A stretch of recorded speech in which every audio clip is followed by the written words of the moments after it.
Jones Cup 2024, Strong Group Athletics umangat sa 6-0 matapos talunin ang Japan U22. Nanatiling perpekto ang Strong Group Athletics matapos padapain ang Japan Under-22 National Team, 92-79, sa ika-43 William Jones Cup sa Xinjiang Gymnasium sa Taiwan ngayong Biyernes. Hindi nakapaglaro para sa Philippine side sina Ange Coam, Renz Abando, at Tawan AG.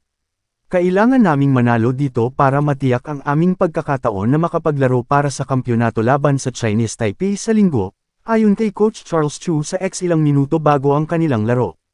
Medyo kulang kami sa tao dahil si AG ay nasa emergency room dahil sa kanyang karamdaman, namamaga ang kamay ni Abando at namamaga ang tuhod ni Ange. Ang Strong Group Athletics ay 2 panalo na lang ang layo mula sa pag-sweep sa kompetisyon at pag-angkin ng Jones Cup crown.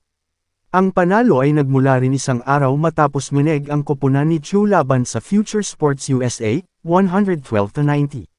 Muling nanguna si Chris McCullough para sa SGA na may 26 puntos, 7 rebounds, 3 assists at 3 steals. Tumulong din si Derek Fenner na may 17 puntos habang si Jordan Heading ay nag-ambag ng 11 puntos. Ang 17 puntos na pagputok ni Hyo Ozawa ay nabalewala nang bumagsak ang Japan U22 sa 3-3 sa kompetisyon. Susunod na makakalaban ng SGA ang Chinese Taipei B sa Sabado ng 5 p.m. sa parehong venue.